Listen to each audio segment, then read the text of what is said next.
எல்லோருக்கும் இனிப்பு வழங்கி 78வது சுதந்திர தின விழாவை கொண்டாடி கொண்டிருக்கிறோம். இந்த மகிழ்ச்சியான தருணத்தில் இன்றைய தலைமுறை இந்த சுதந்திரம் எப்படி கிடைத்தது, பிரிட்டிஷ்காரர்களை ஆயுதமின்றி மகாத்மா காந்தியடிகளும் ஜவஹர்லால் நேருவும் முக்கிய தலைவர்களும் எப்படி விரட்டி அடித்தார்கள், இந்த நாடு விடுதலை பெறுவதற்கு எவ்வளவு பெரிய தியாகங்களை காங்கிரஸ் தலைவர்கள் செய்திருக்கிறார்கள் என்பதை இன்று நினைவு கூற வேண்டும். அந்த அடிப்படையில் காங்கிரஸ் தலைவர்கள் சுதந்திர போராட்டத்திற்காக தன்னுயிரை கொடையாக கொடுத்தவர்கள், இந்த தேசத்திற்காக தியாகம் செய்தவர்களை இன்று நாங்கள் நினைவு கூர்ந்து அவர்களுக்கு வீர வணக்கத்தை செலுத்துகிறோம். இந்த தலைமுறை சுதந்திரம் அடைவதற்கு காங்கிரஸ் பேரியக்க தலைவர்கள் எப்படிப்பட்ட தியாகங்களை செய்திருக்கிறார்கள். 10 ஆண்டுகளுக்கு மேல் சிறையில் இருந்த ஜவஹர்லால் நேரு, பெருந்தலைவர் காமராஜர், இந்த தலைவர்களெல்லாம் நினைவு கூர்ந்து பார்க்க வேண்டும். ஆனால் சுதந்திரத்திற்கு சம்பந்தமே இல்லாத சிலர் இன்று உரிமை கொண்டாடுகிறார்கள், சொந்தம் கொண்டாட முயற்சிக்கிறார்கள். இதையெல்லாம் இன்றைய தலைமுறை புரிந்து கொள்ள வேண்டும் என்றுதான் இந்த சுதந்திர விழாவில் எல்லோரும் கலந்து கொண்டு ஒரு பிரகடனத்தை ஏற்படுத்தியிருக்கிறோம்.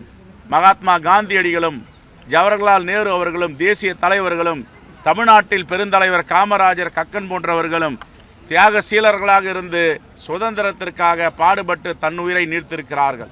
இப்படிப்பட்ட பெருந்தலைவருக்கு காங்கிரஸ் பேரியக்கத்தின் சார்பாக வீர வணக்கத்தை செலுத்துகிறோம்.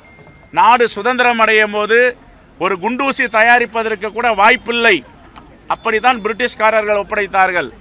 ஆனால் உலகமே திரும்பி பார்க்கின்ற வகையில் பசி பட்டினியில் இந்தியா அழிந்து போகும் என்று நினைத்தார்கள். ஜவஹர்லால் நேரு அவர்கள், அன்னை இந்திரா காந்தி, தலைவர் ராஜீவ்காந்தி, டாக்டர் மன்மோகன் சிங் போன்ற தலைவர்கள் எல்லாம் இன்று உலகமே திரும்பி பார்க்கின்ற வகையில் அவர்கள் காலகட்டத்தில் மிகப்பெரிய சிறப்பு பணிகளை கொடையாக உலகமே திரும்பி பார்க்கின்ற அளவிற்கு இந்த தேசம் தலை நிமிர்ந்திருக்கிறது. பசுமை புரட்சியாகட்டும், வெண்மை புரட்சியாகட்டும், தொழில் புரட்சியாகட்டும், கல்வி புரட்சியாகட்டும், அனைத்தையும் கொண்டு வந்தது காங்கிரஸ் பேரியக்க மாபெரும் தலைவர்கள் காங்கிரஸ் ஆட்சியிலே என்பதை இன்று நான் பதிவு செய்ய விரும்புகிறேன். ஆகவே 78வது சுதந்திர தின விழாவில் தமிழ்நாட்டை சார்ந்தவர்களுக்கும் இந்த தேசத்தில் உள்ளவர்களுக்கும் சாதி மதத்திற்கு அப்பாற்பட்டு இந்த கொண்டாடி கொண்டிருக்கின்ற பெருமக்களுக்கு வாழ்த்துக்களை தெரிவிக்கிறோம். நேற்றைய தினம் தேச பிரிவினை நாளை பாஜக அனுசரிச்சிருக்காங்க. இது எப்படி பாக்குறீங்க? ஏன்னா மத்திய அரசினுடைய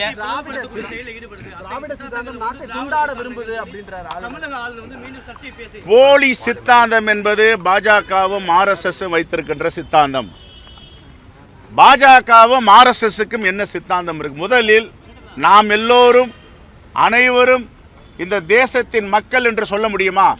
பாஜகவாலேயோ ஆளுநராலேயோ இந்த தேசத்தில் பிறப்பவர்கள் எல்லாம் இந்த தேசத்தின் பிரஜைகள், எல்லா உரிமையும் அவர்களுக்கு கிடைக்க வேண்டும் என்று மகாத்மா காந்தியடிகள் சொன்னார். அரசியலமைப்பு சட்டம் சொல்லுகிறது. இதை ஆளுநர் சொல்ல முடியுமா? இந்த தேசம் என்பது எல்லோருக்குமான தேசம் சொல்ல முடியுமா? மோடி சொல்ல முடியுமா? RSS சொல்ல முடியுமா? பாஜக சொல்ல முடியுமா? ஆனால் காங்கிரஸ் தலைவர்கள் சொல்லுகிறோம், இந்த தேசம் அனைவருக்கும் சொந்தமானது. இந்த தேசத்தில் யாரெல்லாம் பிறக்கிறார்களோ சம உரிமை, எல்லா உரிமையும் அவர்களுக்கு உண்டு. இவர்களால் முதலில் சொல்லுங்கள், இவர்கள் தான் பிரிவினைவாதையை தூண்டுபவர்கள். சுதந்திரம் வாங்கி கொடுத்தது காங்கிரஸ் பேரியக்க தலைவர்கள். ஆனால் இன்றைக்கு சொந்தம் கொண்டாட துடிப்பது RSS, சங் பரிவார், பிஜேபி. இந்த கொடியை பிடிக்கிறான் என்றால் காங்கிரஸ்காரனுக்கு உரிமை உண்டு, RSS சங் பரிவாருக்கு கிடையாது, பாஜக கிடையாது. போலி தலைவர்கள், போலியாக உருவாக்கப்பட்டவர்கள். வரலாறை இந்த தலைமுறை இளைஞர்கள் படித்து பார்க்க வேண்டும். ஆகவே கொடியெடுத்து நான் சுதந்திர விழாவை கொண்டாடுகிறேன் என்று கிளம்புகிறார்களே, இவர்களுக்கும் சுதந்திரத்திற்கு என்ன சம்பந்தம் இருக்கிறது? எதற்காக இவர் தலைவர்கள் பிரிட்டிஷ்காரர்களிடம் மன்னிப்பு கடிதம் எழுதி கொடுத்தார்கள்? எதற்காக பின்வாங்கினார்கள்? சுதந்திரத்திற்கு முட்டுக்கட்டை போட்டவர்கள் யார்? இன்று சுதந்திர கொடியை ஏந்துவோன்னு சொல்லுகிறார்களா பாஜக தோழர்கள்? 2001 வரை இவர்கள் எங்கே சென்றிருந்தார்கள்? சுதந்திர கொடி ஏற்றினார்களா? எதற்காக யாரக்குறை 50 ஆண்டுகள் புறக்கணித்தார்கள்?